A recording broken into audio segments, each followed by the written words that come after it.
Hello and welcome to another episode of Sports with Monga, and this time we are doing a deadline day preview or deadline minutes previews, 13 minutes before the FPL Game Week 3 deadline closes.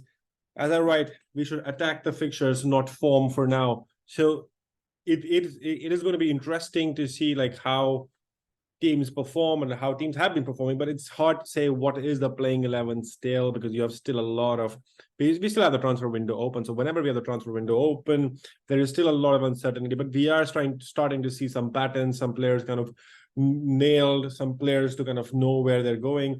I'll kind of walk you through what I have been thinking from where I was. So let's jump into it right now. So this is how my team looked like, this is how my game week 2 ended with the team that I've had with 51 points. And I did a game week 2 reaction video, so do give that video a shout out or a like, and have a go through with that.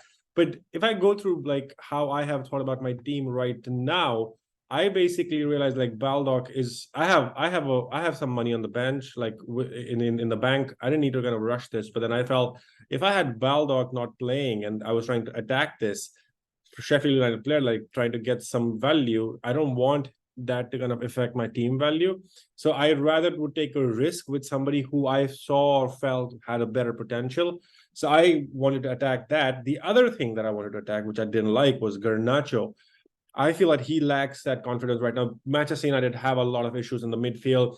They're not able to find their best playing midfield and the front as well. Of course, Rashford is he's playing central. He never likes to play central. He likes to play on the left.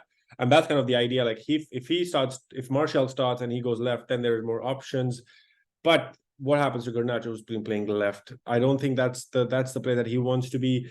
So in my opinion, I had two issues that I wanted to have two transfers, and I've done them. So this is what I did eventually. Like I still have 4 million in the bank, which is interesting. So I went for Pedro Porro. I saw the game that Spurs won against United. That was really, really interesting. I was really impressed by the attacking prowess that Pedro Porro had, or like was giving from the right flank. Luke Shaw for United is out. That's interesting. So I feel like Dalot, when he came and he couldn't kind of control him as well, it's still Porro was able to kind of go in. So that's one of those things where I feel like Pedro Porro could be a punt. And the other one, of course, is Mbuemo. He is in top form right now. Brentford, what great fixtures. That's the fixture that you want to attack. So this is how the fixtures look like. Crystal Palace at home, Bournemouth at home, Newcastle away. That's a difficult game, but Everton, Nottingham Forest, 10. So you have till game week. If you actually see, you have till game week 9. They have a really good run of fixtures with 2 games, Newcastle and Nottingham Forest. With Tony out, he is the guy who's playing up with Wissa. So I expect him to get returns. He's on penalties as well. So, that's another access to points. But that's the reason why I went with him. There was a little doubt in my mind, like to keep Bruno or not. But I feel that Bruno is still on penalty, so it still makes sense to kind of have him. But, But that's why I even went out with Garnacho, because Nottingham Forest they're playing at home. United, Nottingham Forest last season, if I remember, he had a really, really good fixture or a really good time with them. So that's the point, to kind of keep Bruno Fernandes. Arsenal is a tough fixture, but then I don't see Brighton as well as 3. I see Brighton more difficult fixture. But Burnley, Crystal Palace, he's still the captain. He's still on the penalty. So I expect to keep Bruno for quite some time. He is highly owned as well, so that gives me some cover. The other option that I was thinking about going, like this is the current team that I have. This is locked in with Haaland, captain. He is first time I think I'm not going to change him, but then he's still nailed on for me.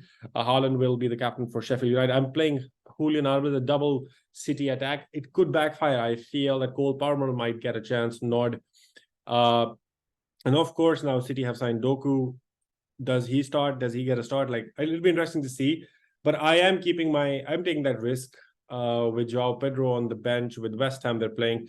And news regarding the fact maybe at this time I should kind of, that's something that I'm thinking. Maybe I should substitute Alvarez to this and save this. But, I still feel Alvarez is more nailed on than João Pedro, because as De Zerbi has said, he has a lot of options on top, right? So he can change a lot of City as well. But then Foden in my mind will play. Foden.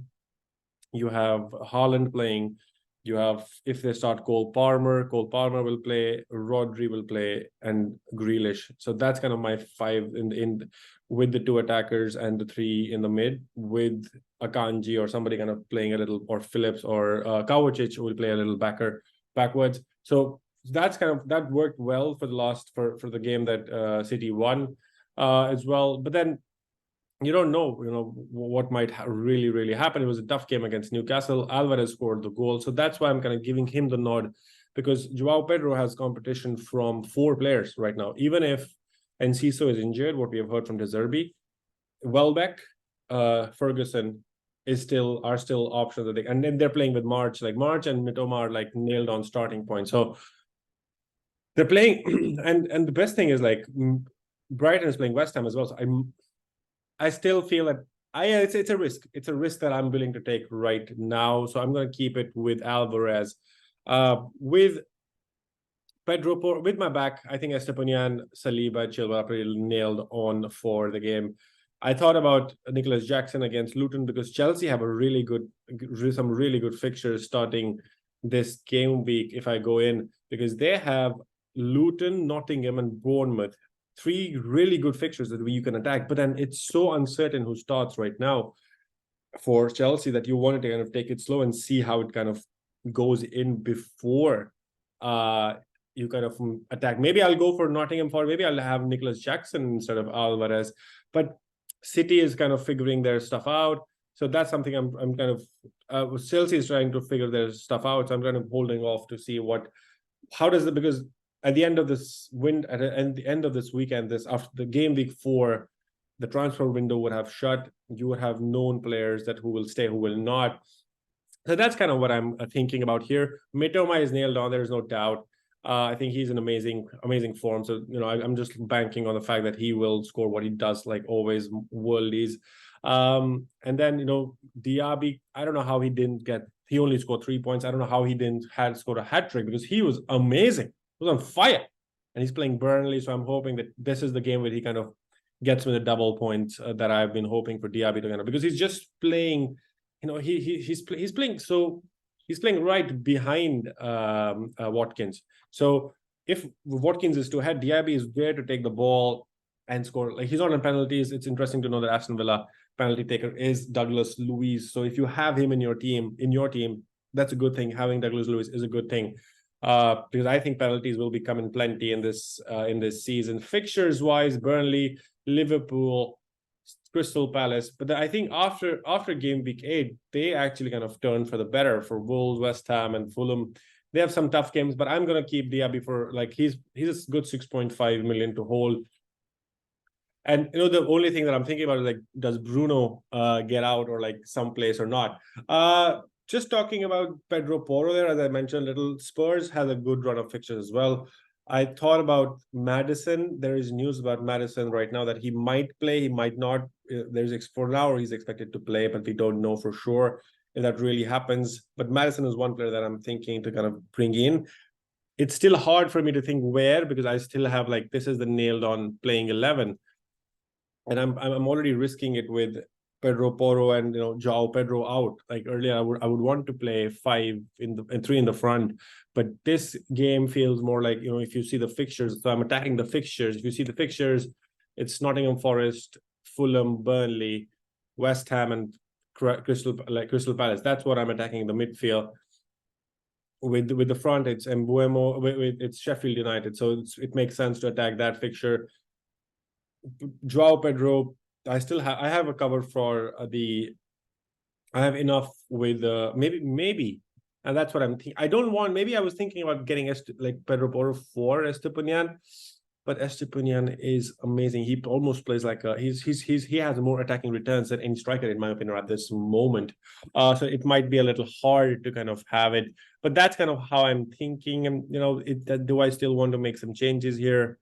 I still have 4 million in the bank. I could, like, what I had thought of earlier were, like, I would easily go from, and there's already a price rise. You can see Mbuemo has gone to 6.6. Pedro Porro, I could get 1.1 million less. for 4.9, and that's one thing. And Estepinian has already gone up. Chilwell has already gone up. Saliba has already gone up in value. So that's one thing that you need to kind of keep an eye out for as well, is the fact that you need to keep your team value in mind. And that's something, because if you need some players, that 0.1 does really affect you. So keep that in mind. I hope you've taken some points from here. I'm attacking the fixtures for now, and the fixtures look really good for a couple of teams. One in my mind is Brentford. The other one that I feel is Chelsea, but I want to see what happens with Chelsea. If I look at the fixture difficulty rating here in the FDR, as you can see, Arsenal is the best. Game week 4, Brentford, but game week 5, Arsenal again. So, if you're attacking the fixtures, if I see Chelsea, they have a pretty good fixtures till game week 5. Spurs as well, Bournemouth, Burnley, and Sheffield United. I want to see how they play today. Like if it makes sense and Maddison then becomes a starter, but then the attack is the goals are coming from the defenders. Then the goals are not coming from like Richarlison or Son or Kulusevski. That's the problem with the Spurs right now, and that's something that I'm kind of keeping an eye out for, to ensure that I don't miss that if I see a change in Maddison or the way they're playing right now. The fixtures that are the hardest right now, as you can see, Nottingham Forest. Like I would say Fulham is like the worst right now, because they're playing Arsenal and then Manchester City. It gets a little better for them, but then how much do you like? Because with Fulham you have new team, like Andreas Pereira has been a good option from the previous season, but then that's how the current team looks like. I'm gonna go Colin captain with Saka as vice captain. I think it's pretty solid for now. I will take this risk of Rashford as well, because I'm missing Rashford there with the goal threat that he can give. It's pretty interesting.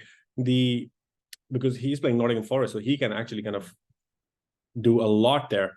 So that's kind of something I'm risking with Rashford. The other team that I'm not kind of touched on is Liverpool, and that's something that I want to talk about quickly, because it's 1 minute and it's done. I think the window is over. We can't make any changes. I just want to talk about Liverpool, and then I'll go there. Newcastle is one fixture that they have and then it gets a little better, but I want to see who's starting. Like I have an idea that I will go towards Luis Diaz instead of Mo Salah.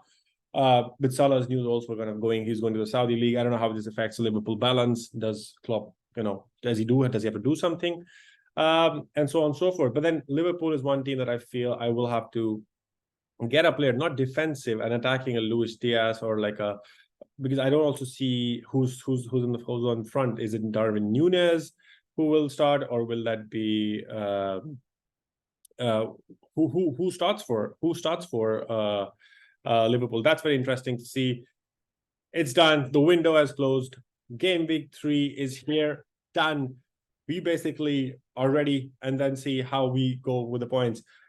I'm happy with the way I didn't make any changes. I'm looking forward that my changes make a difference. I'm sure that Mbuemo is a good player to have, hoping for some returns. Maybe if something happens with Chilwell, if he doesn't start, I have a good backup with Pedro Porro, and hopefully he starts. But then Joao Pedro is the one that I'm let's see how this goes. Let me know in the comment section what do you think about this. What do you think that it was is the right way to kind of attack the fixtures and not form for now? Because it's too early, and to kind of get the idea who's playing where and how the team is going to structured. Let me know in the comment section below. Do like this video though. Do share your game week 3 teams and subscribe to the channel. Guys, I love you making this content, but I would really love if you could subscribe and share it across with people. Give a thumbs up, share it with your friends, build a community of with Sports with Mongha. You can go and watch us on Instagram as well. You can like us on YouTube. And I like building this community, and let's hope you have a good game week as well. And I wish myself as well that I have a good game week. But then thanks for watching, and I catch you in the next one.